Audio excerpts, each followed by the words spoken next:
Good afternoon, everybody. Happy April. Hope you had a great April Fool's Day. Hope you had a great Easter. It is the 2nd of April, 2018. The dog is in the kennel, ready to rock and roll with my buddy Jim Senecropi. We're going to talk some sports topics. It's Masters Week. That's always a great time for myself and Jim. We love to talk about the Masters. Will Tiger win the Masters? Playing better golf. I can't believe my buddy Mark Herman called it about a year ago, said he's coming back stronger than ever, and I laughed at Mark playing cards with one night. You know what, Mark? You got to give him credit. Tiger's hitting it a long way. We'll get to the Masters coverage in a little bit, but it's great to have you alongside. By the way, we'd like to say thank you to Sal and Kimberly Franzone, the owners of Cicino's. Their ad's going to start today here on Finger Lakes One, my show. They're going to be on with us for a few months. We always appreciate them coming back. Once again, it's great to have them on board.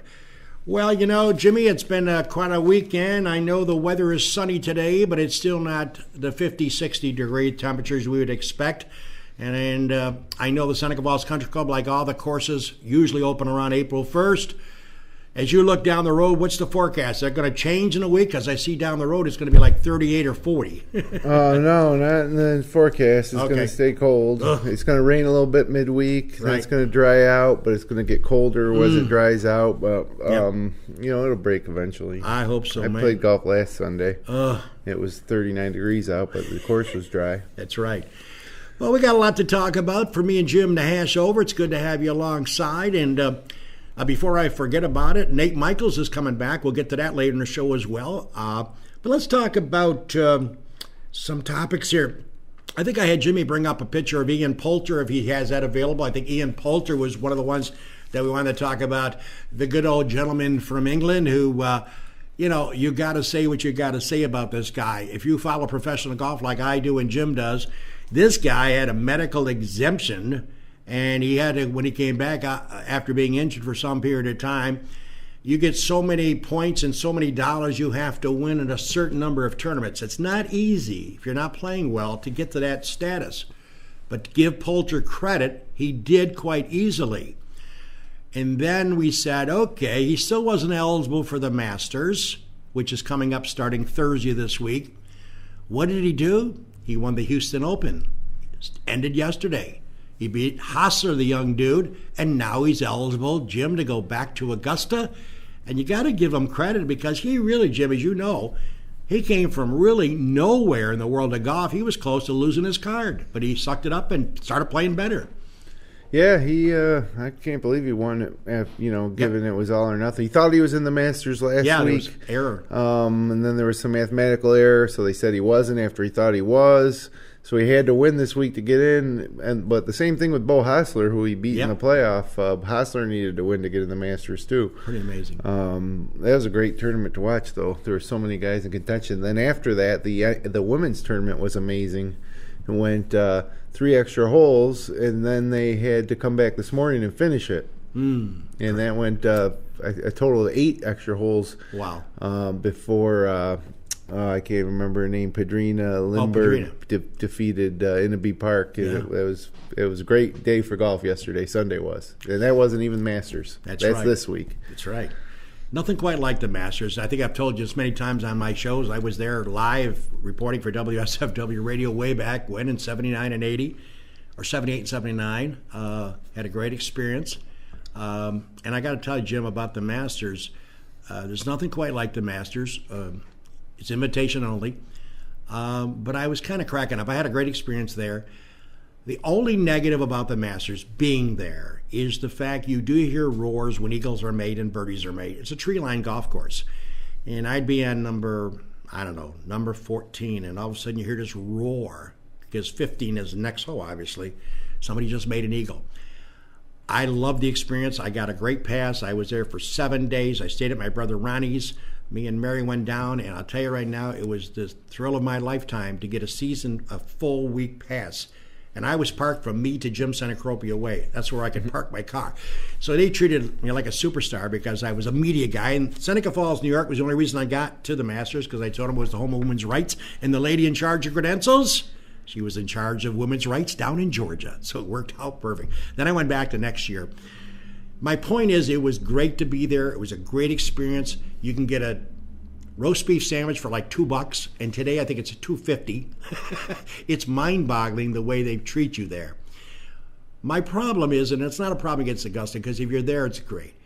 But I much prefer, believe it or not, to sit in front of a 50-inch TV with a Coors Light and a couple of chips and watching it starting Thursday.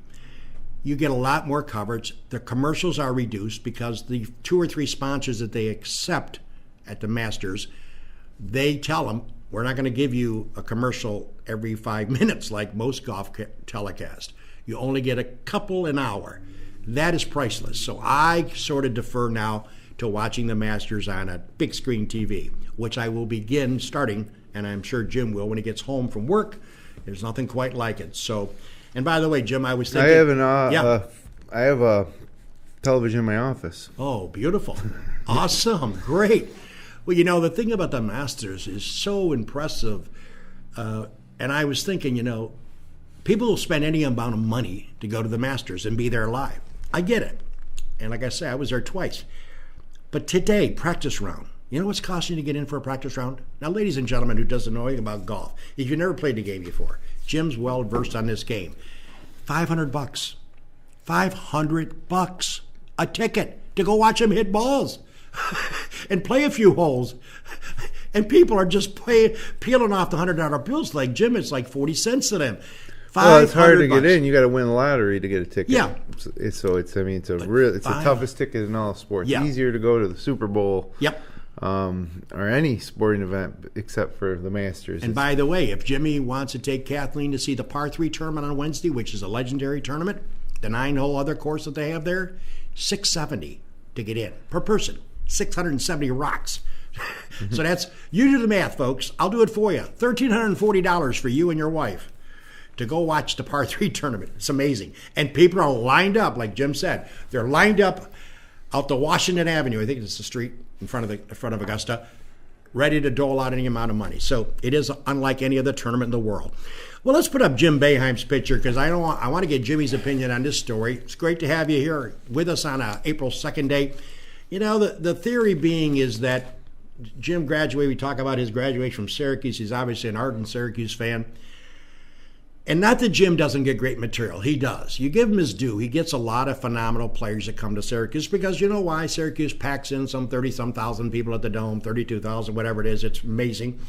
And they usually get 24,000, 25,000 on playing anybody down there. But the Dome is phenomenal. You got to give them credit. But they had hooked a guy named Bazley, is it, Jim? A 5-star product that was scheduled to come to Syracuse next year to really make that team impressive. And Jim's going to talk about, I'm sure, some of the ones coming in there next year. But this kid was supposed to be a blue chipper. He's a 5-star, which is phenomenal. So, Jimmy, your opinion on what he made his decision? Nope, don't want to go to Syracuse. I want to go play in the G League. Now, before Jim comments, the G League is like the minors in baseball. Be like them sending somebody to Auburn, getting ready for the major leagues. The G League top salary that they have on the books that they can pay is $26,000. We're going to say that Bazley will get that because he's a 5-star chipper. Jimmy, your opinion on Bazley's decision? Did it surprise you? Did it shock you? Yeah, it was surprising and shocking, but nothing is that shocking anymore. So if he wants to go there instead of Syracuse, fine. I don't care. I'm sick of these guys coming for 1 year and leaving anyways. Amazing, just amazing. Yeah, so this kid had great potential. Now he's going to play in the minors of the NBA, and maybe he'll get a shot to come up to the NBA. No one's saying he won't. But I had read about him. I've seen him on TV before Syracuse recruited him and got him to come to SU, or we thought he was coming to SU. The day before he decided he was going to the G League, he played in the McDonald's All-American game, and everybody's talking about he's going to go to Syracuse. Go ahead, go to the G League. Honestly, it's just college basketball is kind of stupid nowadays. So whatever, we'll have guys, we'll put them together. Boeheim will win 20-something games, maybe go to a Final Four, maybe win a title. Who knows? I agree. Duke will have a whole new roster. Yep. They'll bring in. They got 4 McDonald's of the top 10 recruits in the country going to Duke. They're all going to be one and done. At least 3 of them. I mean, great. That's just great. I mean, college basketball is so stupid nowadays. It is. So. Whatever. I hope I see the day before I go to heaven or hell or where I'm going. I'd like to see, Jimmy, where they start paying these kids more than just a scholarship because they take advantage, in my opinion, of the college kids. I know a scholarship's important. I know it costs about $250,000 or $300,000 to go to school. I understand that for 4 years. But I still think that they're taking advantage of these kids. They give them $400 to go home to a grandfather's funeral, and then they say it's an error in judgment, and they all of a sudden are being cited for infraction of NCAA rules. It's kind of stupid. So in my lifetime, I hope and pray that you get paid some extra cash if you're good enough to earn it. By the way, speaking of earning it, Jim, I think a young lady is going to be on the Notre Dame walls of every possible potential place on that campus. We're talking about the Notre Dame women's basketball team, and I was going to ask Jim to throw up Connecticut. Yeah, Notre Dame, look at this. Arika Ogunbowale. Arika. How did she do over the weekend? Man, let me see. She went on Friday night, played against the unbelievable Connecticut girls team who looked like they were going to have another phenomenal undefeated season. Hold on. Great game. I fell asleep, of course. And what happens? At the buzzer, Arika Ogunbowale hits a bucket. Connecticut loses. Notre Dame wins. Aha! Notre Dame now has to play Mississippi State, and they played, and that game took place yesterday, and Mary was watching it with a great intensity. I went in the other room, watched a little bit of it. The game comes down nip and tuck with a couple of seconds to go. Let's say 3 seconds to go. Inbounding the ball, they finally get it to this Arika Ogunbowale. I don't know how she even got the shot off. I'm sure Jim has seen it. I've seen it 50 times on replay. Throws up this basketball, and what happens? It goes right through the net. Pretty amazing. So let me get this straight so you understand. 2 consecutive games, Friday night and Sunday, with seconds remaining in both games, Arika Ogunbowale hits the game winner in both. The Notre Dame girls team now, obviously women's team, are the national champions. Jimmy, I don't think you can outdo that for your finale your ability to play at Notre Dame. Pretty amazing shots. Yeah, that's great. Women's basketball is really exciting. All those girls are staying for 4 years. Yep. And it was great to see UConn lose. Nobody wants to see anybody dominate like that. And, good for Notre Dame. Yep. Good for the sport. And we're going to flash up another topic, Villanova. We're going to talk a little bit about Villanova and Michigan tonight on CBS. I think the game starts like at midnight. Just kidding. I get so upset at the way they start these games. I think it's 9:10 or some ridiculous number like that. But Villanova taking on Michigan for the national championship. Villanova just crushed Kansas. Never really a contest. Up by, 10 or 12 early on. It was just a walk away for Villanova and Jay Wright. Kansas, certainly a decent team. They just got blown out. The doors got blown off. And now, of course, they're claiming now that the line tonight is 6.5 right now. I checked it before I came to the studios. Villanova favored by 6.5. That's a betting line. If I don't want to confuse you, that's the line you'd have to give if you were betting in Las Vegas. You'd have to take Villanova minus 6.5. If you favored Villanova, most people are. So that means if you win by 7 or more, you win the money. If you win less than 7, you lose the money. But 6.5, Jimmy, is the highest odds given in the last, I guess they say forever, in the NCAA, in the championship game. 6.5. That's a lot of points for a national championship.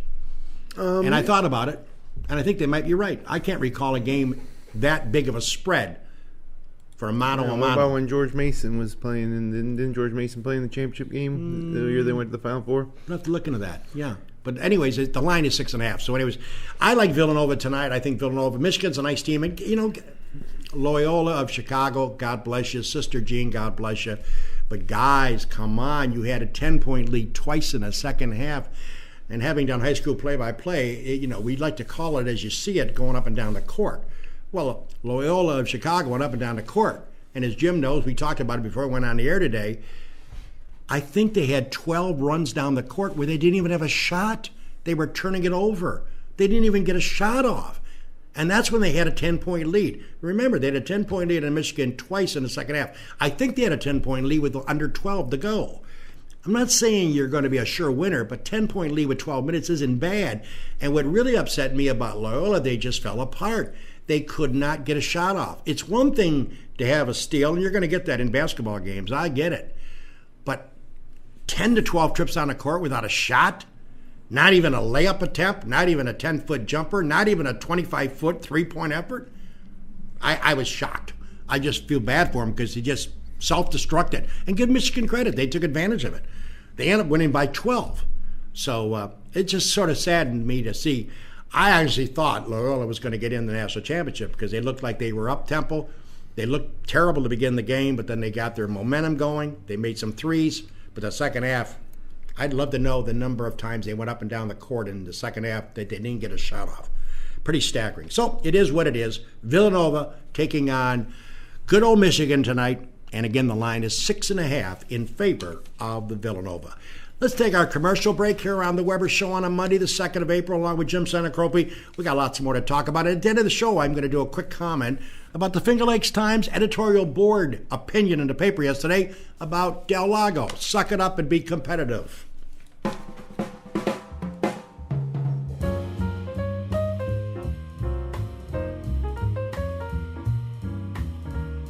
Del Lago Resort and Casino has something for everyone. 2,000 slot machines and 99 gaming tables. The Vine, featuring top national music and comedy acts. The dining options. The Great Portico by Fabio Viviani. The Farmers Market Buffet, the Social Cafe and Bar. And the 14,000 square foot European-style spa. Del Lago offers massages, body treatments, and facials, plus a full-service salon. Visit DelLagoResort.com for more information. Cayuga Lake National Bank. Visit Bill Ryan and his team for all of your banking needs. Offices in Union Springs and Aurora, a fine sponsor of this show for over 30 years. DA Liquor on Britt Street in Seneca Falls. Amy Padula and her team will find the right spirit for you every time. When you stop in, tell Amy the dog sent you. The Gold Hotel welcomes you to come out and enjoy the revitalization of this historic downtown Seneca Falls landmark. Every Wednesday is Ladies' Night with special price drinks and half-priced appetizers. Learn more at thegouldhotel.com. The Omen Theater on William Street in Lyons. See what's playing this week at omentheater.com. Located off New York State Thruway Exit 41, the McGee Diner has earned their reputation as a popular family restaurant, serving country, fresh, home-cooked meals daily. Stop in for breakfast, lunch, or dinner, and check out their menu at McGeeDiner.com.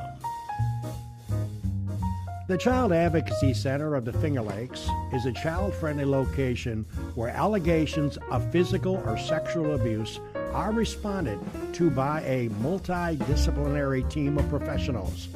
The team works together to conduct a thorough investigation and to provide necessary support services to children and their non-offending caregivers with a goal of minimizing further trauma to a child. Seneca Metals is an award-winning company that has earned a reputation of going above and beyond to protect the environment and support their community. As an EPA inspector once said, their operation is head and shoulders above the rest. And the Newark Pilots are the perfect game collegiate baseball league, a minor league team with a major league ballpark. Season ticket packages available at NewarkPilots.com.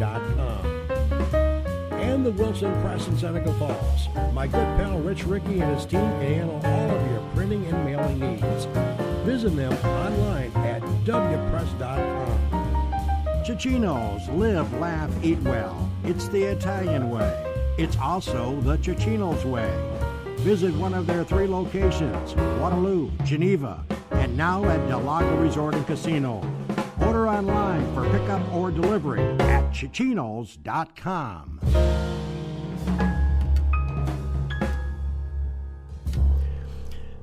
Welcome back, everybody. It's a Dog with you on a Monday, along with Jim Senecropi. Speaking of the Child Advocacy Center, they got a big event coming up. It's the 4th annual dinner coming up on April 19th, a couple of weeks away. It's going to be held at the King's Catering and Party House up in beautiful Canandaigua. Cocktail hour, silent auction at 5:30, dinner at 6:45. It's $60 a person, $100 for a couple.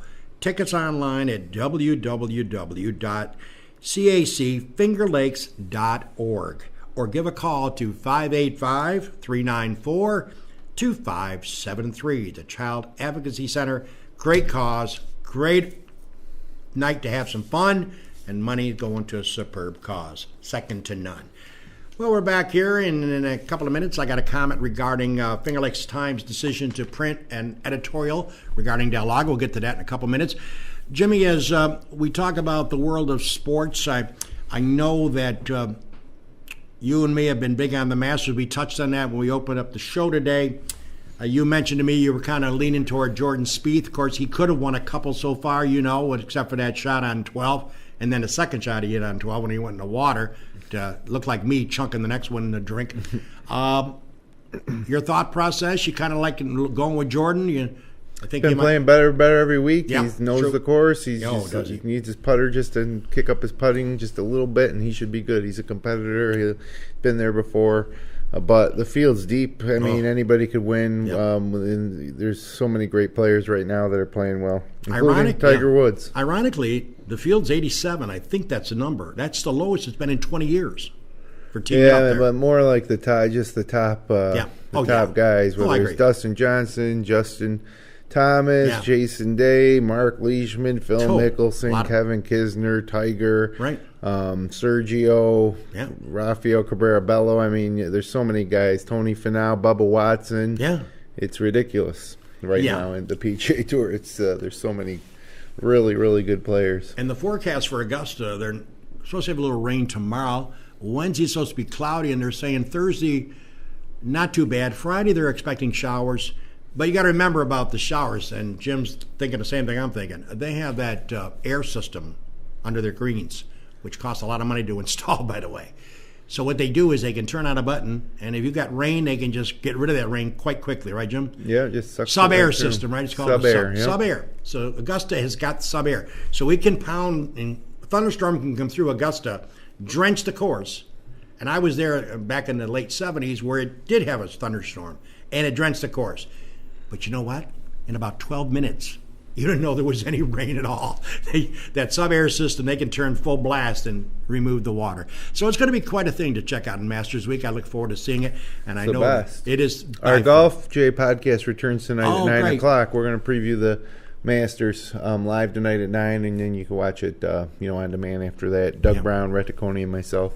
And by the way, speaking of basketball, I talked to a couple of my friends up at Del Lago the other day, and they were big fans of watching Finger Lakes One coverage of high school basketball. Jim said we did 44 games, and they were complimenting. They knew I worked here and did my show, and they said, tell everybody that they did a wonderful job. So, Jim, pass on those vibes. Nice. I know you get a lot of feedback from people, but to put the effort into streamlining these broadcasts and some of the ones you have to do in radio coverage only, it's got to. I know you're a little bit not stressed out as much as you were during a 44-game stretch, but it must mean a lot to you knowing that people appreciate the effort. So that's important. Yeah, the past couple of years we've gotten so much positive response, especially recently as we've done more. So we'll be back next year. If you want to sponsor it, give us a call or shoot us an email, contact@fingerlakes1.com. Reserve a spot for next season. The more sponsors we get, the more games we can do. Exactly. And one of our sponsors, Dr. Littlejohn, I saw him at the Gould, and he was commenting about the coverage. Good. So he was definitely impressed as well, along with Mary. All right, ladies and gentlemen, it's almost 3:24. I've got a couple words to say about something that took place in the Sunday paper of the Finger Lakes Times involving a topic that Jim and me are aware of, and I'm sure many of you are, and that is the Del Lago Express regarding, let's go back, they opened up February 1st last year. And to qualify my comments, yes, I worked there part-time last year, and I'm back there working now in the promotions area. So let's go back to February 1st. Let's go back before February 1st, 2017, and talk about the ownership and the people putting together the ownership of putting a casino out there in good old Tyre, New York.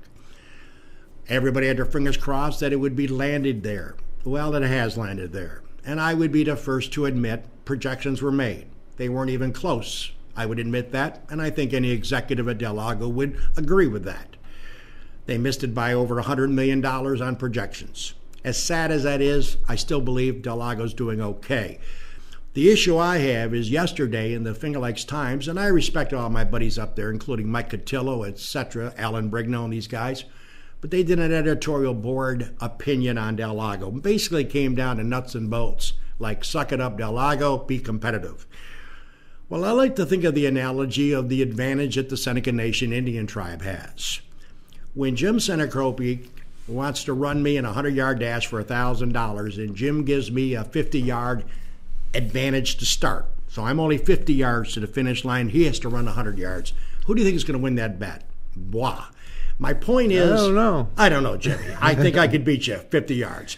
But my point is, when you talk about $50 million that the nation of Seneca was sending to the state of New York. $110 million. Yeah, I had it as 50. Annually. You say it's over 100. We had a big whole expose Yeah. on Finger Lakes 1. So let's say it's 100. Whatever. It's a huge amount of money. $110 million annually. 110 million. What they were paying it, and now they're not. So you shut it down. Nobody's chasing them. They're not going to pay it.